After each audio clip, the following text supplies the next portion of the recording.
Welcome to Fireline. I'm Bill Wade, a captain with the Tampa Fire Department. Recently on the news, you've been hearing about a half-cent sales tax referendum that you will be asked to vote on. Actually, there are two separate choices you will be asked to make. One choice is to increase the sales tax 1/2 cent to raise money for the Hillsborough District schools. The other item that you will be asked to vote on is a 1/2 cent tax that will go for the public safety needs in the city of Tampa and Hillsborough County. Both of these taxes have a limited life. The 1/2 cent for public safety will expire in 3 years. In the city of Tampa, most of the money raised, some $41 million, will go to building a new police headquarters. There have been many articles in the newspapers and on TV detailing the need for replacing the aging police headquarters building. The Tampa Fire Department has some specific equipment needs that would be addressed by this limited life tax. Specifically, the Fire Department is proposing the purchase of new fire trucks, aerial platforms, and other service vehicles to replace its aging fleet. During this program, we will show you some of the trucks that the Fire Department officers say are expensive to maintain.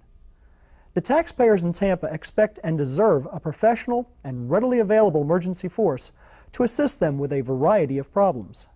Auto accidents, structure fires, hazardous materials releases, and medical emergencies are just a few of the responses that Tampa's firefighters respond to on a regular basis.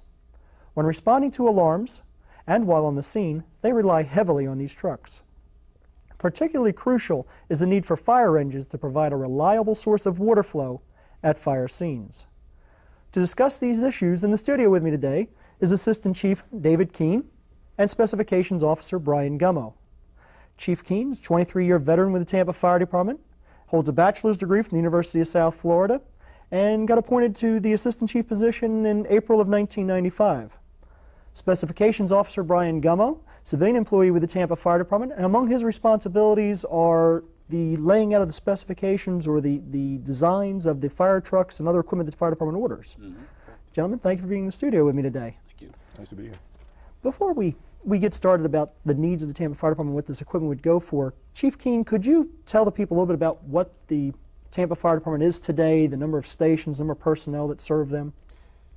Yeah, Bill, we have 22 fire stations.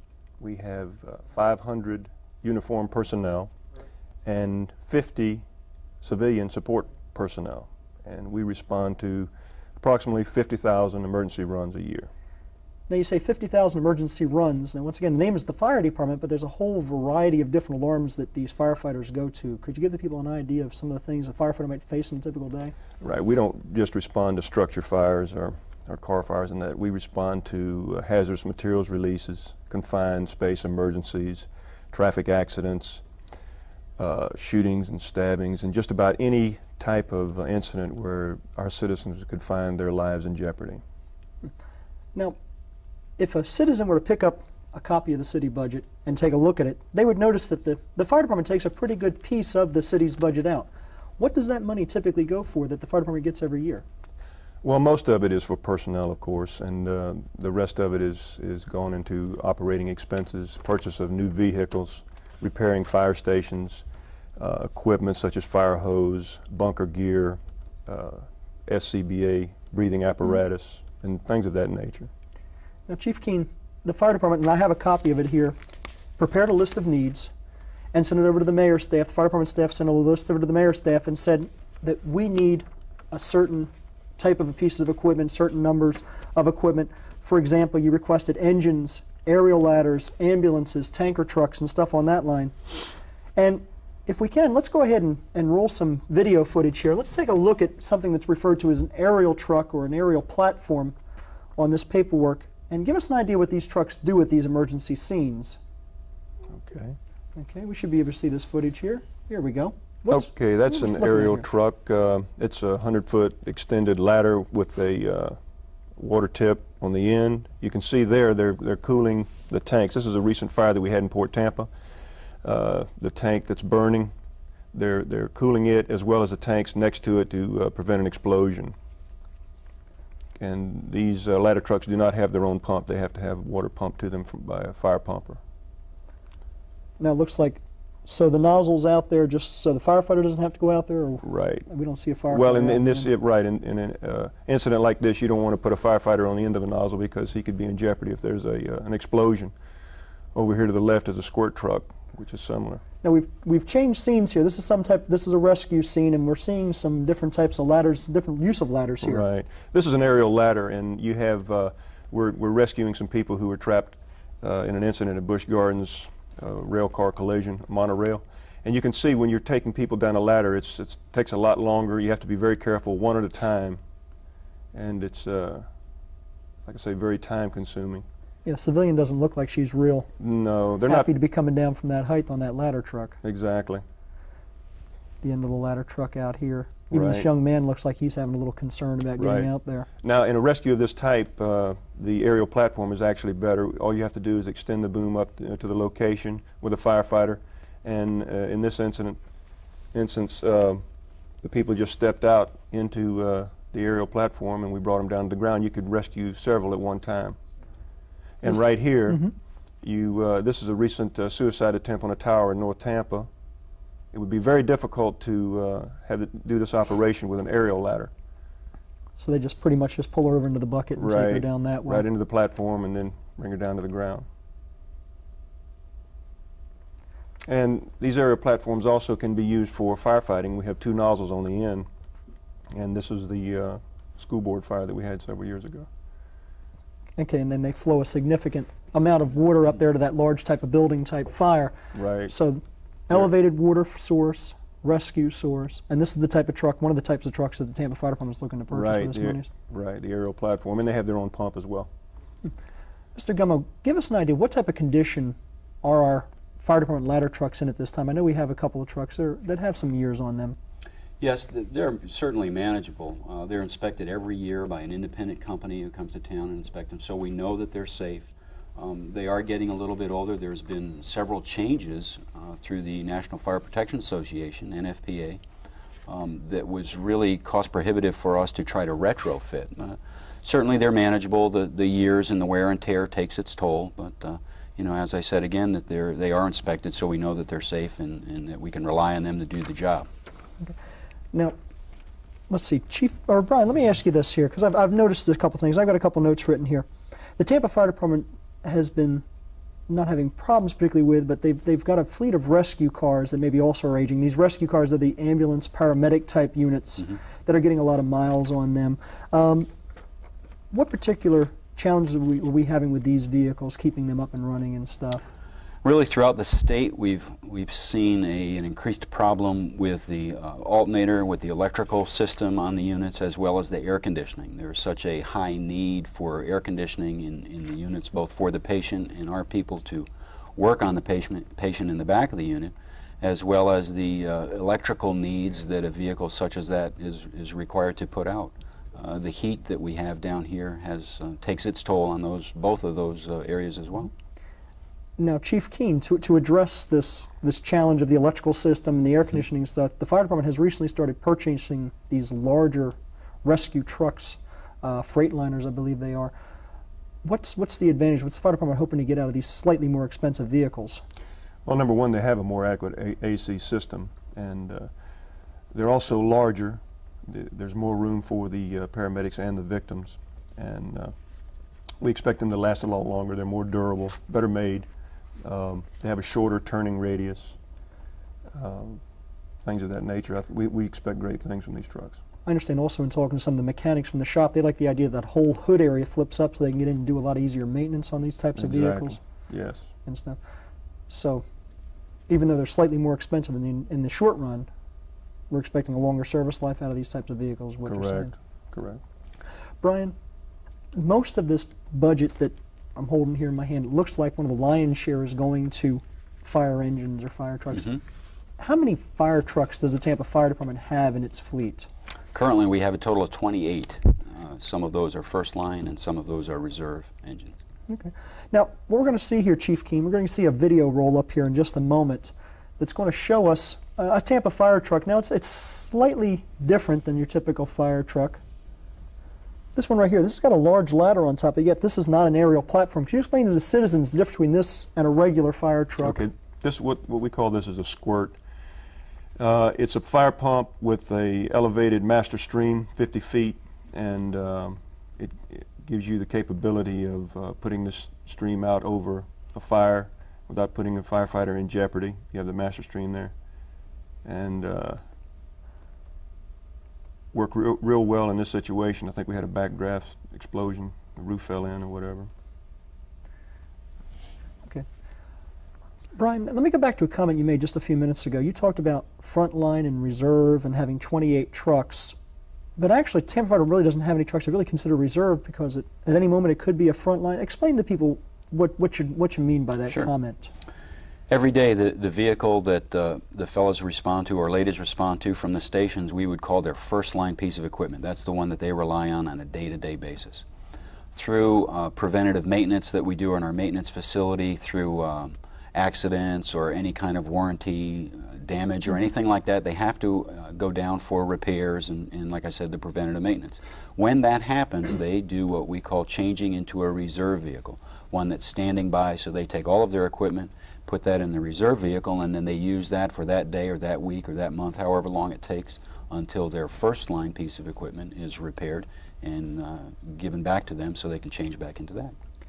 And I understand it's mostly the older trucks that go into the quote-unquote reserve status. I understand these trucks really are getting quite a bit of age on them. What type of age are we looking at on some of these reserve trucks? Some of the reserve trucks are 15, 20 years old, especially some of the tankers that we talked about. Some of those pumps on the tankers are pushing 30 to 40 years old. We have occasions where we can't find parts. The parts aren't made for them anymore. We either have to have special parts made or look at another option which may come up in order to do the repairs. Chief Keene, we're going to see some more video here in just a second, and we're going to be looking at some of these fire trucks that have an extensive maintenance record, need some extensive maintenance to keep them on the road. Could you tell us what we're looking at here?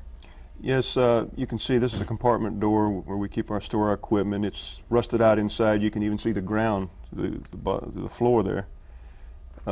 This would take extensive body work. Here we've got our hard suctions being held on to the truck by bungee cords.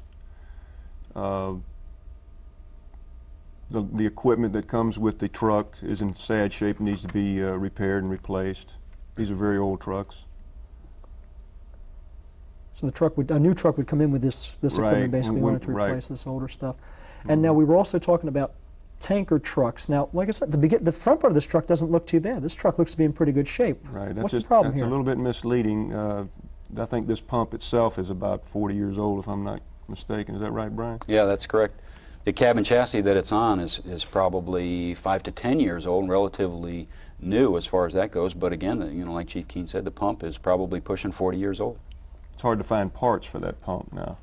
And we saw the one person, the handle just comes right off in his hand, the control handle. And this is a truck that I understand has been sitting at the maintenance shop for quite some time. You were mentioning they're actually having to manufacture parts for it because we can't get it? Yes, it needs a shaft that actually makes the pump turn, and the shaft is no longer made. So we have to find a machine shop qualified enough to be able to actually make a shaft out of a piece of steel for us to put in. Now you can see here, we do repair these trucks, even though they become rusted out and whatnot. We put them in the shop and do a lot of body work on them. We maintain them the best we can. But then again, the money we're pouring into these trucks maybe isn't cost effective for the taxpayer. Right. To provide exactly the cost. Well, how about like the one truck we saw just before we went to the truck that was in the maintenance area? We saw that a rope was actually holding doors closed. Why isn't that a repairable item? Well, sometimes the rust gets severe in the area that we're in, and it actually rusts out where the latches hold the door together. So we literally have to completely rebuild the truck solid enough in order to hold the latches and hold the door closed. Now, you talk about wear and tear on these trucks, Mr. Gummoe. What type of factors put that type of wear and tear on these vehicles?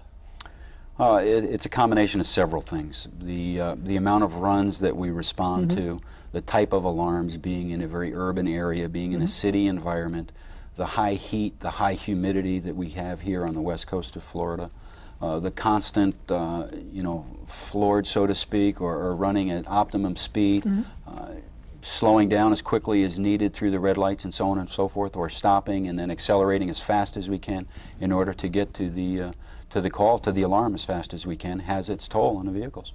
Now, you gave a pretty good example too. I mean, the mileage or the odometers on these might be average or high, but it's misleading. Give me an example you gave me the one time to explain the way these trucks get worn on. Several times a vehicle leaves a station, it responds. It could respond maybe a mile or 2 miles at the most, or maybe a couple of blocks to a particular fire, for instance, that's burning. And it could be there for several hours. The school board is a very good example. Not really very far away from the downtown Station Number 1 headquarters for the Tampa Fire Department. But yet they were on that scene for almost 2 days, for certainly, you know, the better part of a day and a half, sitting there at idle, you know, if needed, at all times. So the mileage that they have on the odometer is, again, very misleading. The engine hours are far greater than the odometer says. I like the example you gave about the guy going to the mall or something. Give us that example just so people understand. For instance, if you were going shopping at the mall, you drive your car and park it at the mall, and you go inside and shop. Say you're going to shop all day long. Well, you lock your car up and leave it run all day long. Come back out, get in the car, and then go home and shut it off.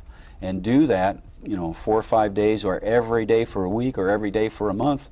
That really has a toll on its vehicle, on each and every vehicle that happens to. You're going to be going down to the shop a heck of a lot more often. Absolutely. Going down to Sears or wherever you get your car repaired.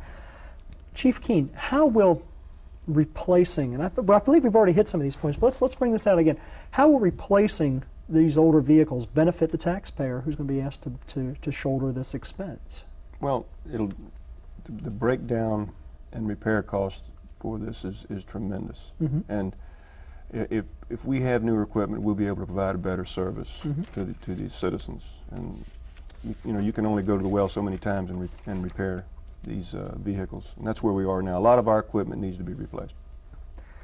Okay, and once again, we did show the people we're making every effort to repair these. Sometimes these trucks sit in the shop for an extended period of time. We have a good fleet of mechanics, diesel mechanics, transmission people, body people who keep working on the trucks. But what you're saying is basically we're just putting good money after bad, and it might be time to go ahead and replace something as to keep paying some money down on it. Right. Let's look at the possibility here that the citizens decide not to vote for this half-cent sales tax for public safety. What's the Tampa Fire Department going to do? I mean, obviously these trucks are still going to exist. They're still going to be going to alarms and stuff like that. Well, we're going to continue to do what we've always done. We'll repair the equipment that we have now presently, and replace it when we can, and just provide the best service that we can. That's all we can do, and we'll be there. We'll be there, like we always have been. One of the things we didn't point out, Mr. Gummoe, and I believe this is over in your area, is the significant costs for these trucks. These trucks are not inexpensive by any stretch. Give us an idea. We talked about aerial platforms, tanker trucks. We talked about fire engines. What type of price range are we looking at on these types of vehicles? Well, an aerial's better than $550,000. That's for a platform. An engine is between $225,000 and $250,000 for one of them. An ambulance, a rescue car is hovering around the $100,000 mark. You're exactly right. It is not cheap. It needs to be a very highly specialized piece of equipment, and you know, unfortunately, there is a cost associated with that, and you have to pay the price. Okay. And Chief Keene, we're probably getting pretty close to the end of our time here. So I'm going to ask you: is there anything else you would like to refer out here to the public? Let them know, why are we having this show today? Why are we trying to inform them about this type of stuff? Well, Bill, this program is simply to inform the public and educate them as to what this half-penny sales tax means to the Tampa Fire Department and the citizens of Tampa. We just hope now, after they've seen this show, that they can make a more informed decision when they go to vote on September the 12th. Now, if somebody's out here is watching this show and they maybe would like, maybe they're in a civic group or what have you, they want some more information, maybe even yourself to come out and speak to their neighborhood group or whatever, how could they get a hold of yourself or a member of your staff to come out and talk with these people? Well, we'll be more than happy to provide that service, and they simply have to call headquarters at 274-7011 and ask for myself, Chief Keene, or Brian Gummoe, and we'll get somebody out to them. Brian, yourself, any closing comments to the citizens, why or how this would benefit the citizens should this be passed, and how will this equipment help the fire department? No, not specifically. Just in general, again, like Chief Keene just mentioned, you know, if they have any questions or they wanted to get a little bit more specific or whatever, please feel free to call. You know, we're certainly there to help in emergency as well as non-emergency situations, and you know, we're there for a resource. Just feel free to give us a call. Very good. Chief Keene, Ryan Gummoe, thank you for joining us on Fireline today. I'm Bill Wade, a captain with the Tampa Fire Department. Hopefully we have informed you a little bit about what your tax dollars would be spent on should this proposition pass here. I believe September 12th is the date people will be asked to vote on it. Once again, if you have any questions or need any further information about this topic, please give a call to Chief Keene's office and he'll be glad to help you out. Thank you and good day.